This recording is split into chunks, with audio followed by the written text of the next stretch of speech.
สุขใจสุขกายไหว้พระขอพรองค์พระเจ้าทันใจหลวงพ่อประเสริฐเจริญพรอวยชัยให้ท่านสุขใจทั่วกัน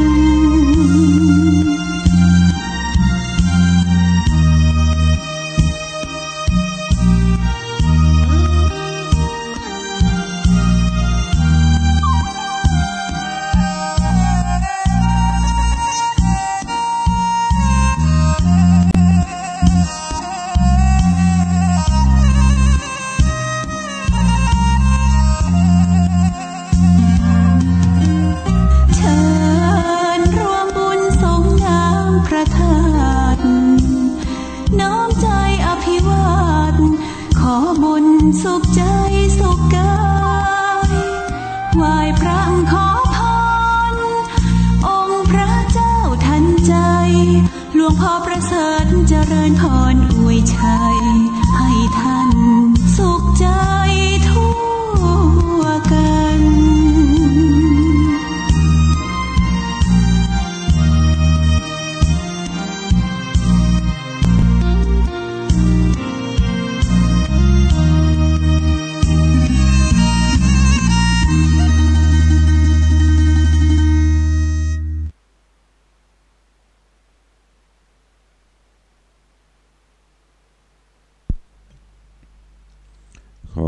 ยกมือ10 นิ้วกราบนบนอบน้อมยังพระติรัตนเกี่ยวเจ้าตั้ง3 ประการ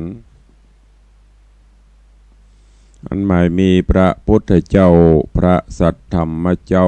พระสังฆเจ้า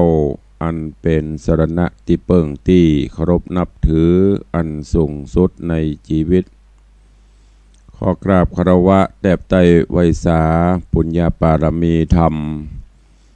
พระมหาเถรานุเถระภิกขุสังฆะสามเณรเจ้าจุตนจุองค์อันใหม่มีพระเดชพระคุณหลวงปู่พระพรหมมงคลที่ปรึกษาเจ้าคณะภาค7เจ้าอาวาสวัดพระธาตุเจ้าสรีสีจอมตองพระเดชพระคุณหลวงป่อท่านเจ้าคุณพระเทพโกศลที่ปรึกษาเจ้าคณะภาค7เจ้าอาวาสวัดศรีโสดาพระอารามหลวง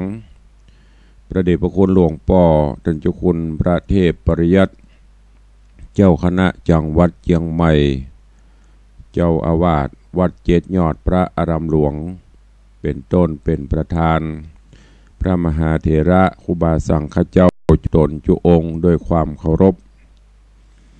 เจริญสุขเจริญปอนกับบรรดาปออกแม่ออกศรัทธานาบุญพุทธศาสนิกชนทุกท่านขอน้อมต้อนรับทุกท่านเข้าสู่รายการมรดกธรรมกำเมืองดังสถานีวิทยุกระจายเสียงพระพุทธศาสนาแห่งชาติและสังคม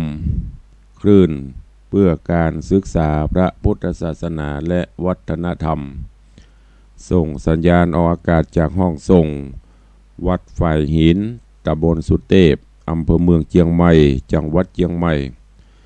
ในระบบคลื่นความถี่ FM 104.50 เมกะเฮิรตซ์สถานีวิทยุพระพุทธศาสนาวัดหนองกายตำบลสันปะยางอำเภอแม่แตงจังหวัดเชียงใหม่ส่งสัญญาณออกอากาศในระบบคลื่นความถี่ FM 99.75 102.0 และ 89.25 เมกะเฮิรตซ์สถานีวิทยุพระพุทธศาสนาจังหวัดเชียงรายส่งสัญญาณออกอากาศในระบบคลื่นความถี่ FM 99.50 เมกะเฮิรตซ์และวิทยุชุมชนเสียงตามสายห่อกระจายข่าวตามสถานที่ต่างๆตลอดจนเจริญปอนพี่น้องญาติโยมติดตามรับฟังทางวิทยุออนไลน์ตลอดจนทางเว็บไซต์ทางอินเทอร์เน็ตอยู่ในเวลานี้ รายการนี้ดำเนินโดยอัตมภาพพระครูวิสิตศิลาภรณ์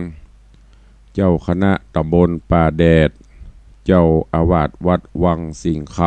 ำตำบลป่าแดดอำเภอเมืองเชียงใหม่จังหวัดเชียงใหม่เป็นผู้ดำเนินรายการก็จะได้น้อมนำเอาธรรมะสารธรรมคำสอนแบบปืนบ้านล้านนามาเทศนาฮือญาติโยมทั้งหลายได้รับฟังกันปากันวันนี้อากาศก็ยังอึมครึมอยู่ก็ร้อนๆหนาวๆเนอะแล้วก็ต่างภาคอื่นๆโดยเฉพาะต่างเมืองกอกต่างกรุงเทพก็มีฝุ่นมีหยังอยู่ในอากาศนักเกินพิกัดก็ทำให้เป็นอันตรายต่อสุขภาพแล้วก็อากาศร้อนๆหนาวๆจะร่างกายปรับบัดตันกับเป็นวัดเป็นไอกันโดยเฉพาะอัตมภาพเนอะฟังเสียงนี่ก็หูยังบ่ปกติเต็มร้อยแต่ว่ากับวันนี้ก็ปอๆกันจะดีขึ้นมาสักน้อยเถอะเพราะฉะนั้นเมื่อเทศนาทำไปเสียงบ่ค่อยเป่งป้อยม่วนวอนใหญ่จะใดก็ขอประทานอภัยกับครูบาอาจารย์และขอสุมาอภัยกับญาติโยมทั้งหลายเนอะใครยังบรรลุลุกได้ละเนอะตื่นกันได้แล้วแสงเงินแสงทองจับขอบฟ้ารุ่งอรุณวันใหม่มาเยือนมาถึงแล้วลุกเนอลุกทำภารกิจหน้าที่กิจการงานทำกิจวัตรส่วนตัวล้างหน้าล้างตาอาบน้ำแปรงฟันไหวพระนบธรรมแล้วก็เตรียมตัวเตรียมกายเตรียมใจท่านที่จะไปยาการยางานท่านที่จะไปห่ำไปเฮียนหน้าที่ไผหน้าที่มันปฏิบัติของไผของมันไปเนอะวันนี้ก็จะได้เทศนาธรรมในเรื่องของสุวรรณหอยสังต่อจากเมื่อตะวาได้เทศนาผ่านโป้นไปอันเป็นตอนแรกวันนี้ก็มาฟังกันต่อเรื่องราวในตอนก่อนตอนตะวาที่ได้เทศนาอันเป็นปฐมะหรือว่าปฐมตอนแรกก็ได้กล่าวถึงในสมัยเมื่อพระผู้มีพระภาคเจ้าได้ยังทรงพระชนชีพอยู่พระองค์ก็ได้ปั่มเปงปฏิบัติอยู่ยังตีในกันทกุฎีในขณะนั้นภิกษุสงฆ์ทั้งหลายก็ได้มาร่วมในการฟังเทศน์ฟังธรรมเป็นประจำถึงวันวันนี้ก็เช่นเดียวกันก่อนที่องค์พระผู้มีพระภาคเจ้าจักได้เสด็จมาสู่ยังโรงสภาวธรรมลงธรรมถ้าเป็นประเดียวกับบนโบสถ์บนวิหารเนาะสมัยนั้นพระโรงธรรมลงฟังเทศน์ฟังธรรมภิกษุสงฆ์ก็อู้จากันเกี่ยวกับเรื่องพระเทวทัตพ่องเรื่องราวต่างๆพ่องโดยเฉพาะแล้วเทวทัตซึ่งจัดใดเชื้อใดเกิดมาก็มาห่วมกับพระพุทธเจ้าแต่ห่วมกันในที่นี้ไม่ได้ห่วมกันในส่วนเป็นบุญสร้างบารมีส่วนมากก็จะมาเป็นกู้เพราะว่ากำเมืองเฮากำบ้านเฮาก็คือเป็นกู้อริกันอู้กันไปอู้กันมาเสียงนี้แว่วไปถึงหูทิพย์ขององค์สมเด็จพระสัมมาสัมพุทธเจ้าพระองค์ได้ยินแล้วก็ได้เวลาก็เสด็จลีลามาสู่ยังที่อยู่โรงสภาวธรรมโรงธรรมอยู่ในโรงธรรมที่เพิ่นจะแสดงธรรมพอพระองค์เสด็จมาถึง ภิกขุสงฆ์สังฆเจ้าทั้งหลายอุบาสกอุบาสิกาพอออกไม่ออกศรัทธาเตรียมมาเข้าเฝ้าต่างก็เงียบปิ้งดักปิ้งบินบอยจากที่ก่อนอู้จากันพอพระองค์เสด็จมาก็ดักเงียบพระองค์มาถึงก็นั่งบนอาสนะอันควรแก่ตนที่เปิ้นตั้งไว้จากนั้นก็ได้ได้กล่าวถามว่าท่านทั้งหลายก่อนที่เฮาจะเสด็จมาถึงที่นี่เหมือนยังได้ยินแววท่านเจ้าทั้งหลายอู้จากันเรื่องอันใดพอเฮามาถึงก็ปากันดักปิ้งบ่อู้บ่จานี่เฮาก็ค่อยฟังว่ามันเป็นจะได้ลองเล่าให้ฟังหรอภิกขุตนอาวุโสในที่หั่นก็ยกมือ10 นิ้วตั้งวางกิ้วกาณเกษาก็ได้กราบทูลเรื่องราวต่างๆที่อู้กันฮือองค์พระผู้มีพระภาคเจ้าได้ฟังพระองค์ก็ได้กล่าวว่าท่านทั้งหลายเฮ้ยเรื่องมูนี้มันมีมาเรื่อยๆไม่มาตั้งแต่ในอดีตการปางก่อนก็มีบ่ได้มีในชาตินี้โดยเฉพาะเฮากับเทวทัตนี่คงจะเป็นกู้ปรับกันมาเมินจากนั้นก็ตุ่มหิบปากภิกขุทั้งหลายใครหูว่ามันมีอันอย่างพ่องก็กราบทูลฮือองค์พระผู้มีพระภาคเจ้าได้ทรงแสดงให้ฟังพระพุทธเจ้าก็ได้นำเอาเรื่องเก่าในอดีตการที่ผ่านโป้นมาเอามาเล่าเอามาเทศนาให้ฟังโดยได้กล่าวเริ่มแรกว่าในอดีตการล่วงโป้นมาหลายกับหลายชาติละในขณะนั้นมีพญาเจ้าเมืองชื่อว่าพญาพรหมทัตปกครองบ้านเมืองด้วยความสุขบานใจบ้านเมืองก็อุดมสมบูรณ์เข้าของสัมปติก็นักประชาชนไพร่ฟ้าประชาราษฎร์ก็อยู่กันด้วยความสุขบานใจอุบัติเหตุเพศภัยอันใดก็บ่มีเหตุว่าเต้าพญาพรหมทัตนี่มีกุญชลาหรือว่ามีจ้างตัวที่เป็นจ้างประเสริฐจ้างกู้บุญปรมีมาเกิดตัวก็สามารถที่แผ่บารมีฮือดับทุกเหตุเพศภัยฮือกับบ้านกับเมืองฮือกับเจ้าบ้านเจ้าเมืองได้และองค์พญาเจ้าพรหมทัตนี้ก็มีมเหสีหรือว่าเทวี2 คนด้วยกันอยู่เป็นกู้เมียหรือว่ามเหสีคนเก่ามเหสีหลวงหรือว่าเมียหลวงมีชื่อว่าจันตะเทวีแล้วก็ส่วนมเหสีองค์ที่2หรือว่าเมียน้อยก็มีชื่อว่าโคลิกาถึง2ก็อยู่ปฏิบัติปัดโปองค์พ่อพญาพรหมทัตด้วยกันแล้วก็มีความฮักกันดีอยู่มาวันหนึ่งมเหสีเทวีถึง2ก็มานอนในปราสาทราชมนเทียนเหมือนปกติแต่ว่าคืนนั้นถึง2ก็มาฝันหันโดยเฉพาะนางจันตะโคลิกาพอนอนไปก็เกิดความฝันประหลาด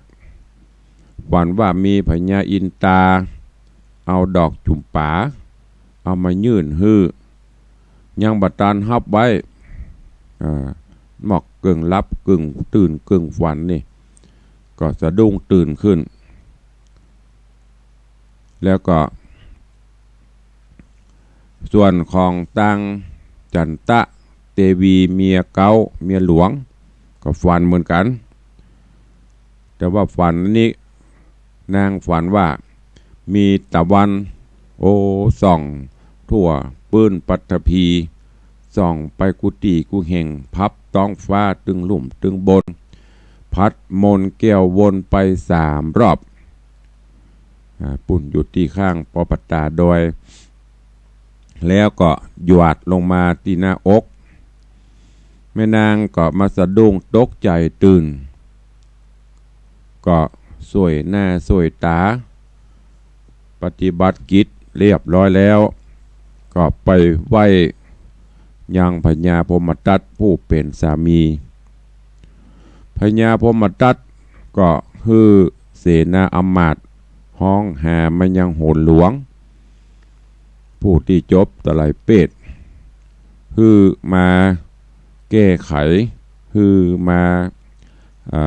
บวกลบคูณหารตำนายตรายพอล้อว่ากรรมฝันนี้จักเป็นจะได้โหราจารย์ก็มาบวกลบคูณหารตามตำรับตำราที่เปิ้นได้ห่ำได้เฮียนมาจากนั้นก็กราบทูลตวายคือกับพระเจ้าพรหมทัตว่าโอ้ไหวสาข้าแด่ป่อพญาเป็นเจ้าโดยเฉพาะนางแม่นางมเหสีจันตะเทวีนี้จะมีลูกมีเต้าละลูกเต้าจะมาเกิดและลูกเต้าก็จะเป็นผู้ที่งดงามรุ่งเรืองชื่อเสียงจะพากฏไปในโลกล่าจะเป็นผู้ที่มีฤทธิ์เตชะเก่งกล้านำความนำสิ่งที่ดีที่งามมาสู่บ้านสู่เมืองโลกส่วนว่ากรรมฝันของมเหสีคนที่สองคือคน มเหสีคนที่สองก็อันนี้ก็ปอๆกันก็จะได้ลูกได้เต้าเหมือนกันแต่ว่ากรรมฝันของนางเนี่ยมาตกใจสะดุ้งตื่นเนี่ยก่อนดอกไม้หล่นลุดมือไปบ่ได้เก็บเอามาขณะที่พญาพรหมทัตตันเจ้านั่งฟังกรรมทำนายตรายตักอยู่นั่นก็รู้สึกว่าโอ้จิตใจเบิกบานแจ่มใสจิตใจดีหรอกคนเฮาถ้ากำฝันอย่างไพ่เปิ้นตรายที่ดีแม้แต่ไปเสี่ยงเซียมซีอันอย่างเนาะอีป่อยแม่ญาติโยมทั้งหลายถ้าได้ใบดีเนี่ยโตเตียวมาตัวอ่านตัวยิ้มตัวถ้าได้ใบที่บดีแน่มันจะเสียหรอกอันนี้พญาเจ้าเมืองพรหมทัตได้ยินอันโหนเปิ้นกล่าวเปิ้นตำนายตรายก็ยิ้มดีอกดีใจกาลต่อมาบปอเมินนานต่อใดโดยเฉพาะเมียน้อยคือโคลิกาโอ้จิตใจบ่ค่อยดีเพราะว่ากึดถึงกำจ่ากำอู้กำตวายที่หมอโหราเปิ้นได้กล่าวอ้างว่าลูกของเมียคนเก่าคือจันตะเทวีน่ะโอ้เป็นคนที่จะมีนำปาซึ่งความผาสุกจะได้เป็นเจ้าเป็นนายโลกเมื่อขพระ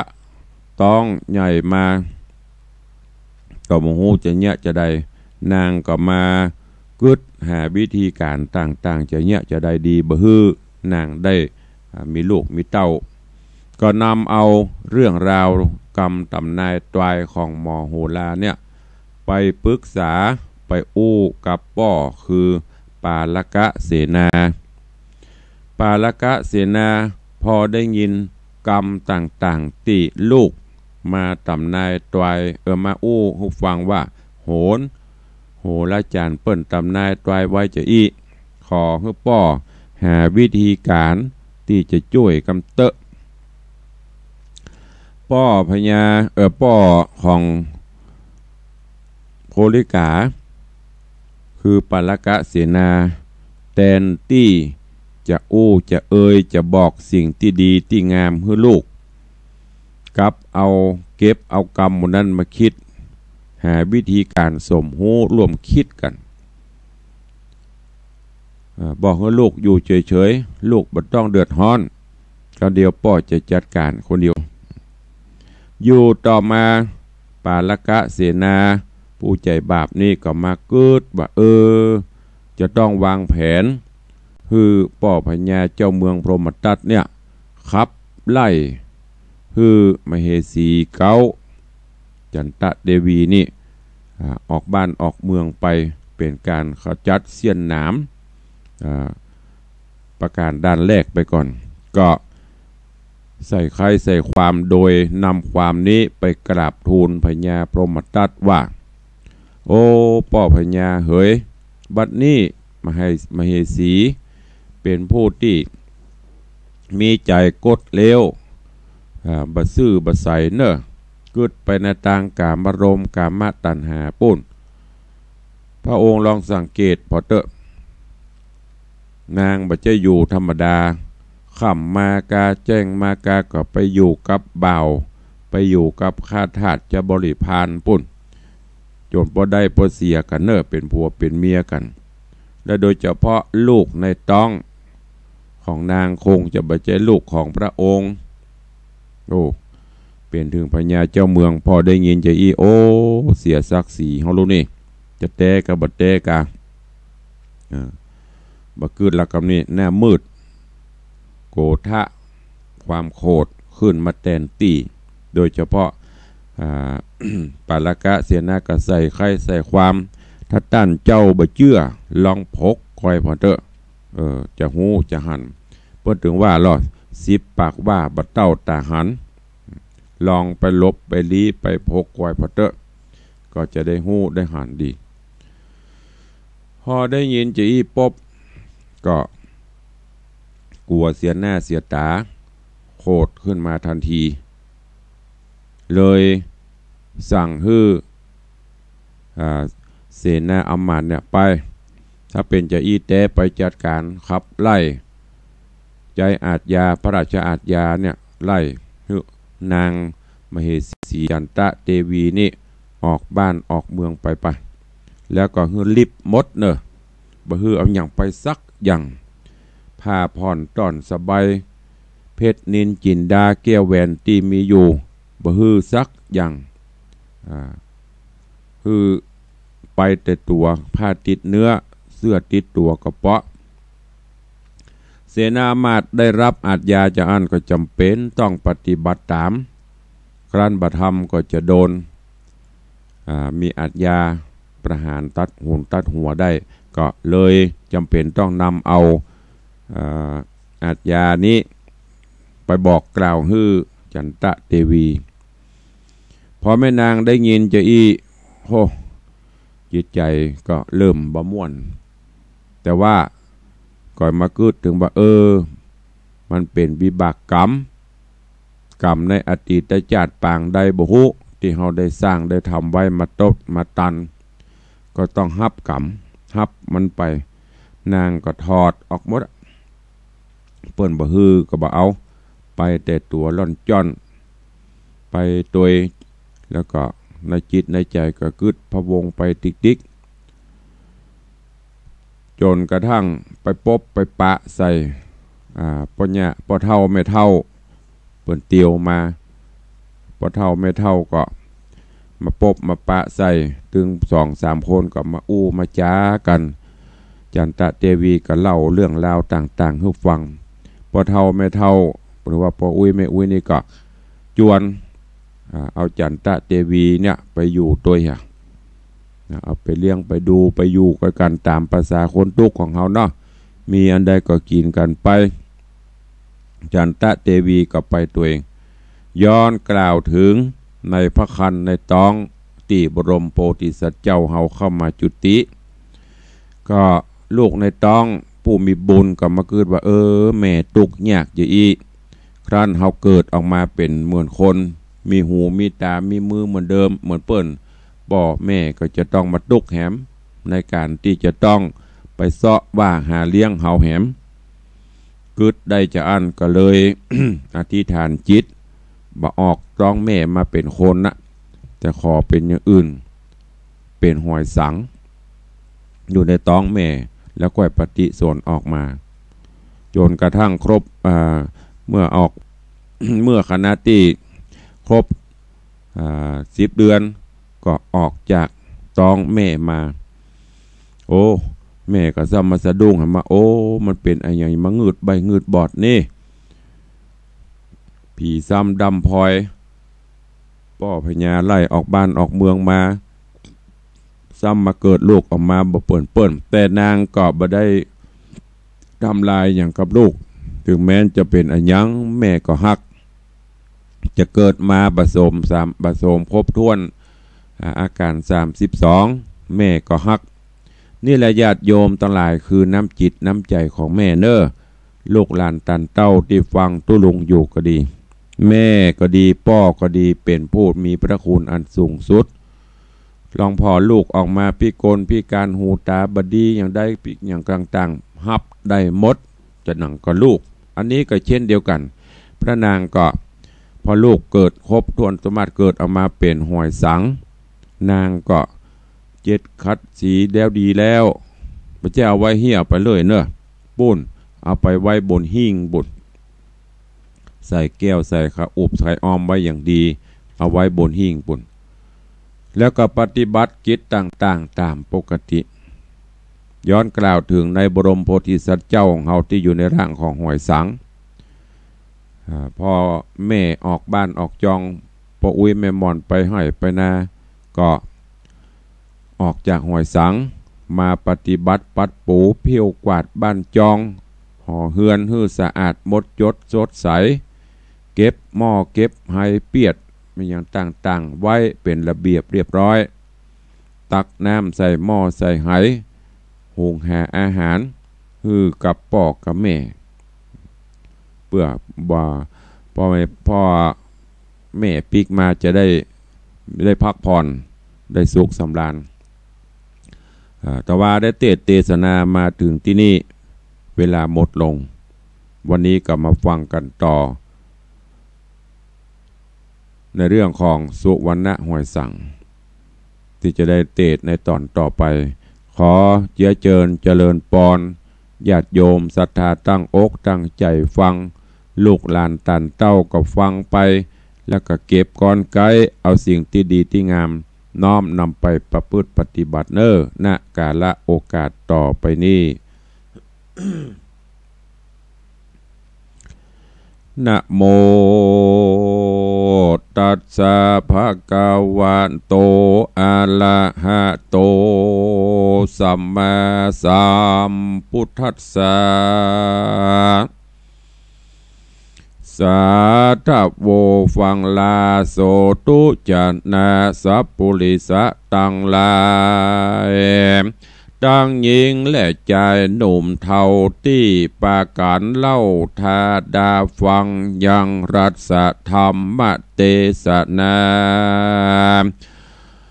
สุวรรณหอยสังลำดับการมาถึงแถมแล้วเราขอเชิญศรัทธาหนุ่มเทายิ่งใจตั้งหลายจุงตั้งใจไม่ถ่อมทาดาฟังต่อไ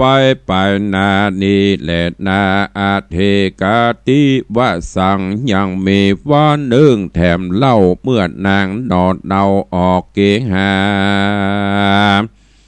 แล้วปิกมาเฮือนอยู่เมื่อเข้าสู่เฮือนไปและดูดในเกหาก็หันมีมาดังเก่าจิตใจเล่านำนาผู้ใดจะแต่งไว้นี้จะข้อกังขามีบอดแล้วนางดอกแก้วจันตาเทวีเจตนาดีใครหูว่าเป็นผู้คนใดมามีใจฟักเฟือมาช่วยเกื้อหนุนเฮาจริงทะลิเอามีดพระกับบุงซาขอบกแล้วเนี่ยยกย่างใหญ่เตียวต้องภายลงเฮือนเนี่ยดังจักไปให้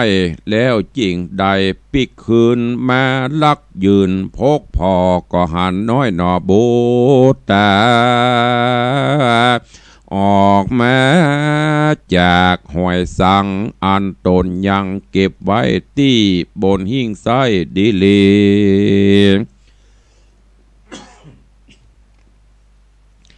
มีรูปงามดียิ่งแย้มดังต้านเต็มแป่งเอาในโลกเฮาบ่มีป่านนางนงครานแม่เจ้าเอา ใจบ่เศร้ายินดีปีติมีสลาบมาสุ่มอาบเต็มต้นจิงรีบโหนขึ้นสู่ยางบนหิ้งอยู่เรือนหาเรือนลาฟังไปหาลูกเต่ากอดอุ้มเจ้าเร็วไวว่าสายจะหายลูกเต่าเหตุใดเจ้าแม่กัดต่ำโปกปิดงำตั้งไว้ในแก่นหอยไส้ดิลีบอกวันดีเนี่ยดังอีและนาส่วนองค์มาตาแม่เจ้ากอดลูกเต่าบ่ไม้ลาเอาหัตถาลูบไหลลูกแก้วไทยใจตนแล้วเอาตนลุกขึ้นไปหยัดไปหยัดตื่นหอยสั่งกำค้อนขัดนังแล้วแหลกฮือแตกแยกเป็นพงยะบินลงแตกบังแล้วเอาไปขว้างเตาไฟเพราะกลัวใส่ใจลูกเต่าจะกลับเข้าสู่หอยก็มีแรงอัฏฐโปธิสัตโตส่วนพระโพธิสัตว์เจ้าองค์นอดเนาไข่จาว่าอัมมะมาตาพระแม่เจ้าสันใดเล่าบุปติยังของดีลูกเต่ากอบขว้างเข้าเต่าไฟร้อนมีภัยอาเพศเคราะห์หายเหตุมาตึงองค์บุญเรืองแม่เจ้าข้าลูกเต่าสองราเนี่ยได้จ่าแม่เจ้าก้อยก่อนเจ้าแม่จักกระตำแม่องค์คำสั่งบอกกึดใจออกเล่นไปบุบจนปอยุบแตกบางหากบอลังจักกระตำของติบยำวิเศษของติบเทพบุตตาบดเต้านั้นนาแม่เจ้าซ้ำกอบเข้าเผาไฟเสียแล้วนาว่าอ่านส่วนนางจันตาแม่เจ้าฟังกรรมลูกเต่าจะไขนางมีใจไว้วันละลึกลั่นในองค์จริงจ๋ากับองค์ลูกเต่าว่าลูกเจ้าหนอบบุญมีอย่าเคืองขี้ฮื้อตนแม่อย่าน้อยใจแต่อันใดแม่เงียไปเพราะหักลูกกลัวลูกจักเข้าไปอยู่ยังในห้วยสังดังเมื่อก่อนกี้ตัวแม่ดีจริงยุบจริงบุบฮื้อแตกยุบพลอยบางยุบพลอยบางแล้วเอาขว้างเตาไฟลูกใส่ใจหักแม่จุงโอดโดดแก่มาตาเดเตนาพระหูจะนาในกาละนั้นผุงคนหมู่คนเฮาตัวตังเผ่ามนุษย์เหนือใต้สุดตกออกตุกดาวขอกที่สาในหัดลัทธาคงเขตตัวประเทศสากลตุกแห่งหนได้หูว่าเจ้าบุญจู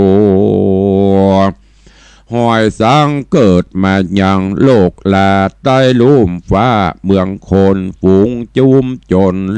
ลือเล่าเศร้าตัวตุกเดาไหลมาปาหูจะนาหนุ่มแก่ปานกลางถลำแล้วแถวเท้าตั้งฝูงเบาสาวงามอเนกปานดังฟ้าเมฆไหลบนมาสะสนจะจืดดังฟ้ามืดมัวดิน ปากันมาพอดนรินเมื่ออันหมู่เขานั้นได้หันอู้จาการมากหลายว่าเจ้าเฮาตั้งหลายเฮ้ยพอเตอะเลยหนอน้อย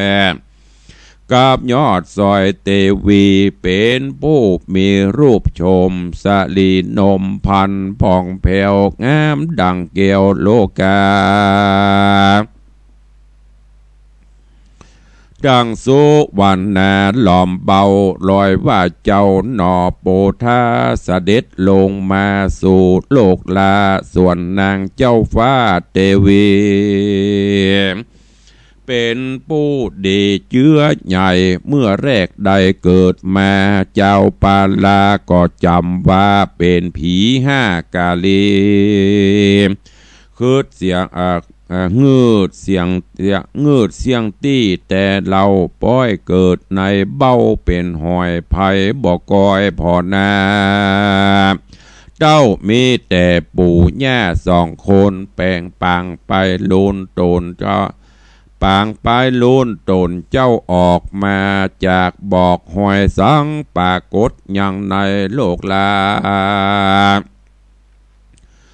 ทุกทวนแด่หันกับตากรรมโบราณว่าไว้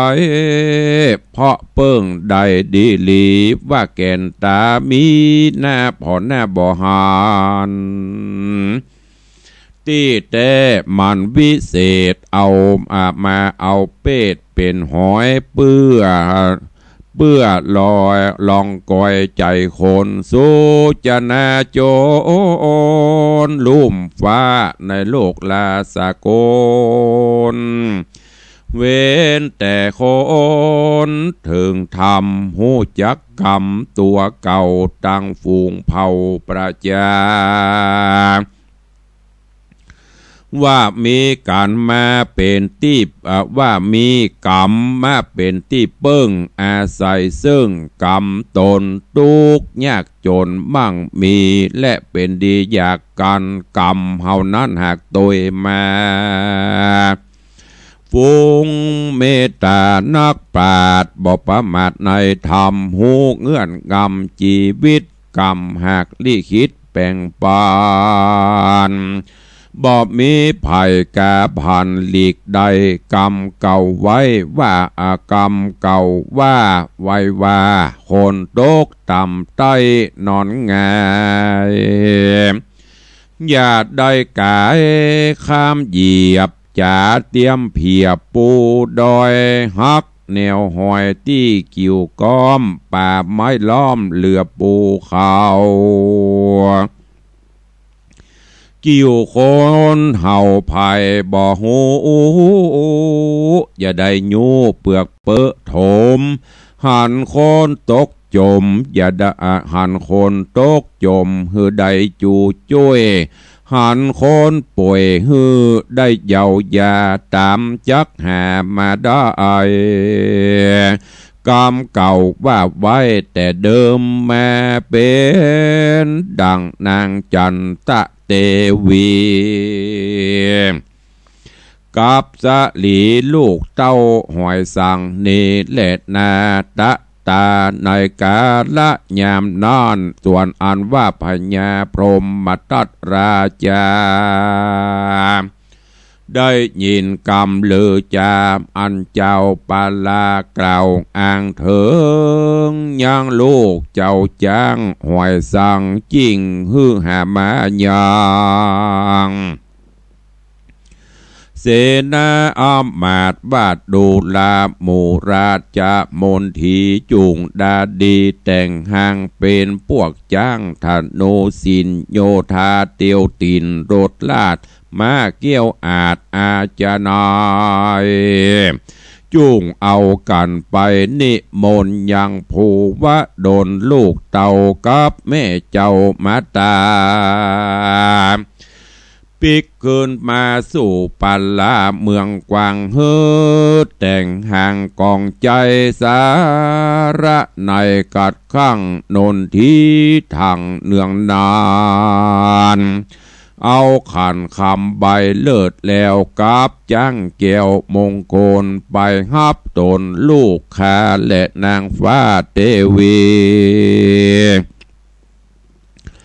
มาอยู่ปุเลงหือใดเมื่อนั้นหมู่พวกใจเสนาฮับอาจญาเลียวปานแล้วเอากันไต่เต่าไปสู่เยาเกหาแห่งอัยกาปู่ย่าเฒ่าแล้วอัญเชิญนอดเนาเทวีกับองค์บุญมีลูกเต่าขอเสด็จเข้าสู่ปุรีส่วนนางจันตาเทวีจริงไขจากับหมู่เสนาอำมาตย์ว่าตัวข้านาดเข่งขามเขตเมื่อยามก่อนกีตัวข้านี้บ่สมเปิงเป็นนางเมืองกู้เจ้าโตดข้าหนอดเนาบ่หอนมีปล่อยมาครับนี่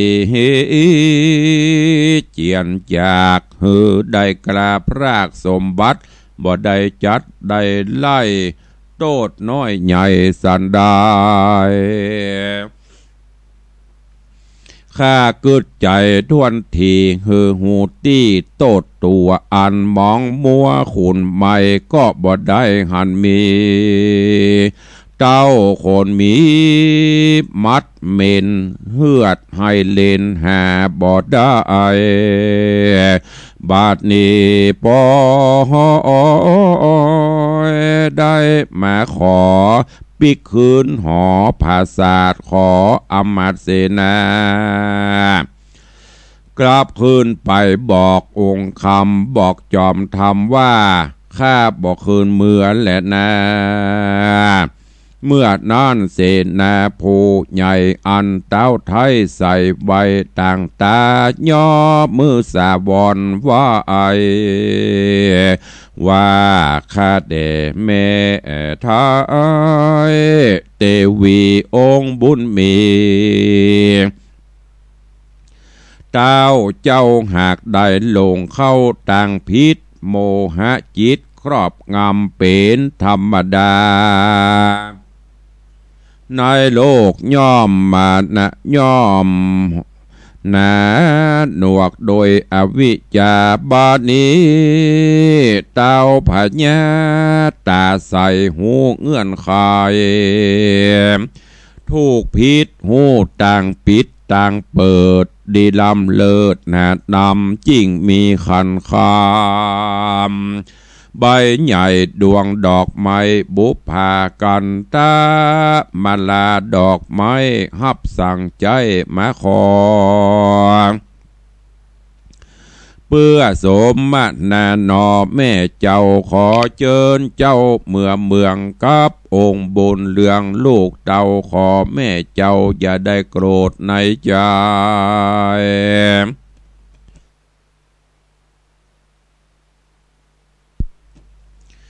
ขอบัวไข่แม่เจ้าอย่าก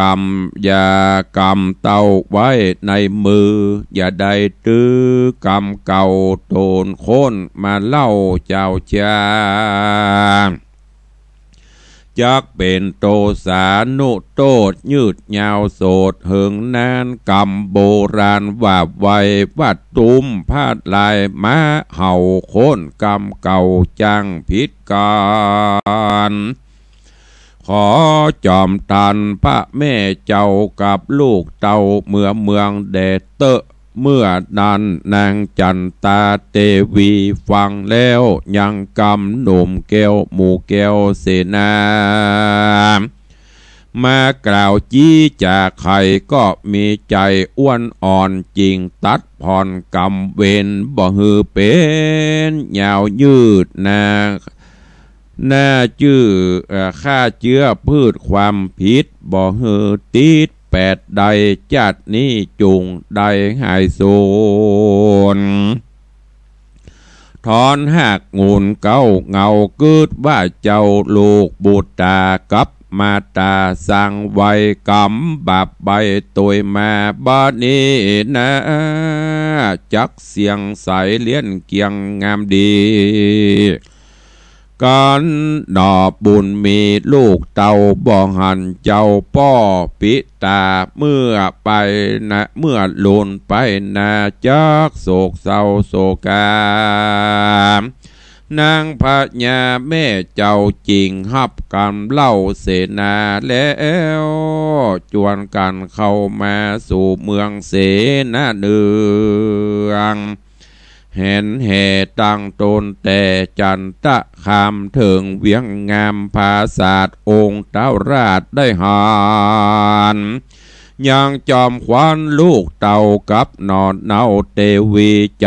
ยินดีบ่เศร้าจริงฟังเล่นเข้าไปหากอดเอาปุตตาลูกน้อยว่าเจ้าน้อยหนอป้อเฮยลูกฮักเลยแห่งป้อแก้วน้อยหนอดวงตาป้อองค์ป้อปิดตาหลงหลากเพราะง่าวหากเต่งตัวใจตาใจดำมัวมืดเศร้าผิดแต่เล่านักนาขอบุตรตาโยกโตดอย่าได้โคดในใจมีน้ำตาไหลหลังย้อยกอดลูกน้อยกับอกเต้าวิตกสั่งเศร้าแล้ววายหน้าเข้ามาหายังจะหยาเมียมิ่งแล้วจริงใครจะวาดดูราจันตเทวีนอนเอาน้องปีแต่ก่อนกีดได้ลงไหลฮือโดยเข้าใจผิดแผกเงี่ยฮือแตกแหน่งไปจุ้งอภัยโทษอย่าคิ้วโคดในใจจุ้งเป็นน้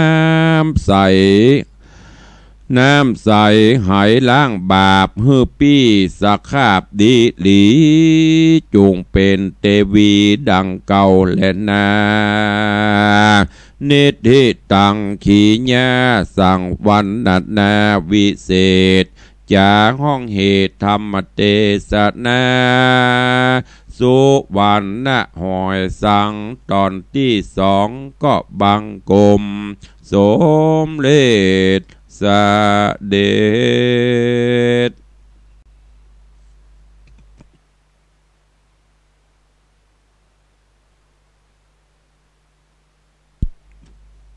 ก็ได้หับฟังกันจบลงไปแห่มตอนหนึ่ง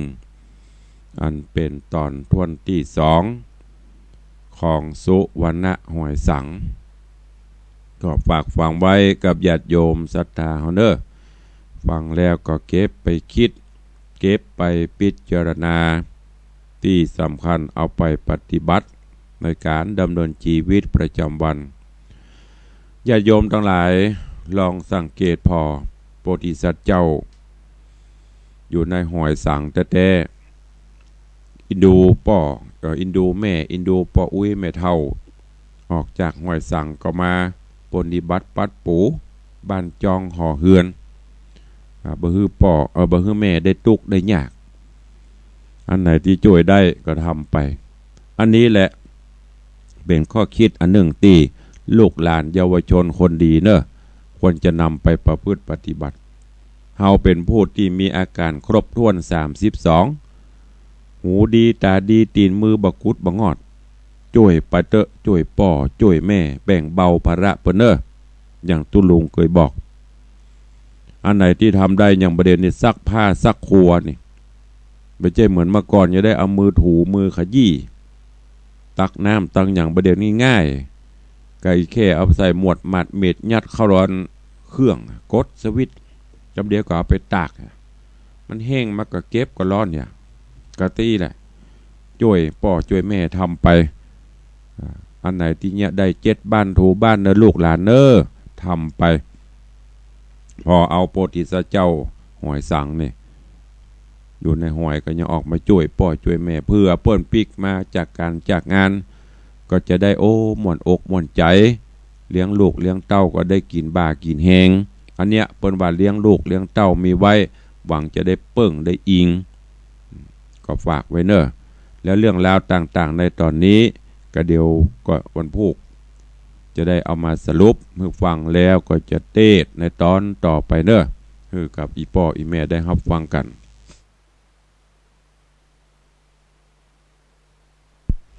ในเจ้าวันนี้ก็ขอเมตตาอนุญาตเวลาได้ประชาสัมพันธ์อนุโมทนาบุญขอบคุณกับญาติโยมเนอะก็ขอเริ่มเอาตั้งแต่เริ่มแรกมาวันละน้อยละน้อยเนอะเพื่อญาติโยมศรัทธาที่ฟังอยู่ในการร่วมสมทบหล่อพระเจ้าทองคำของวัดวังสิงคำเริ่มตั้งแต่ได้เชิญชวนญาติโยมศรัทธามาก็มีคณะศรัทธาวัดเจตวันหนองหมูขอขอบคุณอนุโมทนาบุญกับร้อยตำรวจเอกลือชัยโยมปรียวันกันทะอุโมงค์แม่ยอดเสมอใจขอบคุณอนุโมทนาบุญกับแม่จุ่มป่ากันทะอุโมงค์นางสาวกุลจิลาปรางทวีขออนุโมทนาบุญขอบคุณกับโยมทองใบโยมสุภาพโยมเทียมจันทร์ขันนาเรือนจำกลางเชียงใหม่ตีแม่แถงขอบคุณกับโยมป้อมนัทแม่บุญศรีธรรมจินดานันตารามเชียงใหม่ครอบครัวแม่คำศรีวิชัยบ้านเจตวันหนองหมูขอบคุณแม่สายทองแม่บุญเลื่อนปลัดกองวันนายจำลองนางจุมพูนุชนางสาวชยนิตนางสาวชนานันติยธรรมและแม่เอี่ยมนำแสงบ้านเจตวันหนองหมูขอบคุณกับแม่ศรีวันบุญล่าโยมแม่บัวเรียวนายธีรยุทธรุ่งมงคลกิจนายจำเริญนางอุทัยวันเสมอใจอันนี้บ้านเจตวันหนองหมูโยมสุพัฒน์ใจดวงพร้อมครอบครัวบ้านแม่ตาดห้วยทรายสันกำแพงแม่พิสมัยใจดวงบ้านแม่ตาดในประทีปคำซัดขอบคุณแม่อุดคิดชัยบ้านกอกมนสันพูเลยโดยสเก็ตขอบคุณอนุโมทนาบุญกับโยมแม่จันดีสุขเจริญแม่จินดาเตชะโยมแม่จันดีวิสุทธินันท์แล้วก็ลูกหลานตันเต้าของแม่อุ้ยมอนตาปัญญาราชตลอดจนขออนุโมทนาบุญกับครอบครัวลูกหลานพร้อมก็ด้วยตนตัวของแม่อุ้ยมอนจันยาสมุทรบ้านน้อยสันกระแปงพ่อหลวงเจิดซักแม่หลวงบัวบานคิดชัยที่ได้ร่วมโมทนาบุญในวันนี้เนอะก็ขอขอบคุณทุกท่านตัววันนี้เดี๋ยววันต่อไปตุลุงก็จะทยอยอะไรชื่ออะไรนามมาประชาสัมพันธ์เนอะเจ้าวันนี้ใครฟังอยู่ที่ไหนต่างใดโทรศัพท์เข้ามามามาจากกันได้เนอะเจริญปอนช่วงเจ้านี่จะไปวัดประเดือเนอะช่วงบ่ายอยู่ พอดีมีตะวากับแม่อย่างก็วิไลแม่อย่างกันเนี่ยนั่นก็วันเกิดไม่ได้อยู่เนอะพระหลวงมาไงนี่ตอนเย็นตอนบ่ายเพราะว่าไปงานวันเกิดรวดปอยหลวงวัดประเดือเนอะใต้วัดเขาเนี่ยจัน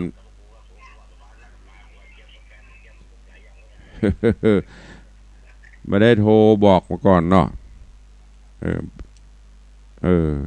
ไม่ได้ดูครับมันว่าตอนบ่ายอยู่นะหลวงเนอะจะเลินปอนเนอะสาธุขอบคุณกับพระหลวงเจิดซักคุณยศยิ่งโอ้เพิ่นอันเก่งพักขี้ขวงของโปรดคนเท่าของกินลำพลเมืองของกินเมืองพอดีมางานนี่ไม่ได้อยู่เนอะจะไปงานแต่จะว่ากับแม่มุกดาวิไลพันธ์ก็โทรเข้ามากรรมวันเกิดเหมือนกันก็เลยนัดไปเป็นช่วงบ่ายเนอะวันบ่ายจะได้มาจะได้อยู่ก็ขออนุโมทนาบุญกับทุกท่านตัวใครจะอู้ตัวตุลุงเข้ามาเนอะวันนี้มีมาละ1 สายเจ้ามานี่จะดักปิ้งเนาะรับบรรลุกันเตียกาลูกเนอลูกเนอมาลั่งฟังทำตุลุงม่วนเอาเข้าอินดูห่วยสังก็ลวดม้อยรับไปเหีย ใครฟังอยู่ลูกมาเนอะวันนี้ ที่วัดประเดือก็จะมีงานแต่วันนี้แต่คืนนี้มีการฉลองสมโภชพระเจ้าแล้วก็วันนี้มีสืบชะตาเจริญปอนอุยมอนว่าใดฟังอยู่เนอเจ้าสู้มาดีมากขอบคุณเนอเนี่ยอุยมอนตื่นจะเมื่อตี5ละเจริญปอนสาธุเจริญปอนเนอหมู่นี้หมู่แฟนครับเก่าๆนั้นได้ยินเสียงก็ตึงจำได้ละนี่เปิดถึงฟังตลอดคนใหม่มีพ่องก็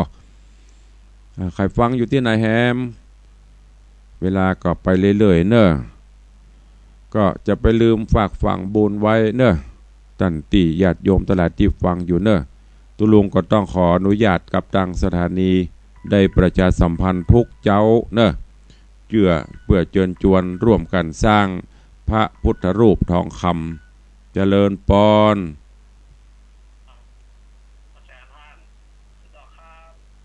สวนดอกฟังอยู่หน่อยอย่าบรรยากาศละกะตั้งสวนดอกช่วยกันเนอเป็นสายบุญเสาะทองมาช่วยตุลุงพอเนอตามเจตนาศรัทธาจะมาได้สร้างแล้วบวยๆเนอสาธุคุณโยมจากสวนดอกจะได้บรรยากาศละขอบคุณเนอะก็ช่วยกันเนอะช่วยกันจดจานจารึกชื่อไว้ในประวัติศาสตร์อย่างที่ตุลุงได้บอกพระเจ้าอย่างอื่นเขาก็สร้างแล้วพระเจ้าตันใจพระเจ้าตองเหลืองพระเจ้าปูนเขาสร้างกันมาศาลาก็สร้างละครั้งพระเจ้าทองคำนี่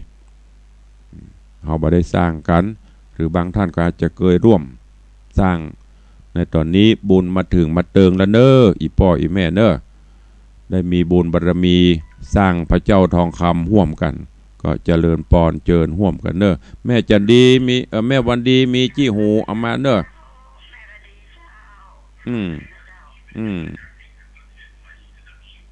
อะไรอย่าง7 โมงแล้วกันนะเจริญปอน7 โมงตรงขอนำรายการจากไปก่อนเพลินไม่ได้พอเวลาสักคำเอาละอยู่ดีมีสุขมากันจุตนจุองจุผู้จุคนเนอจัตตาโลธรรมาวัตันติอายุวันโนสุขังพลัง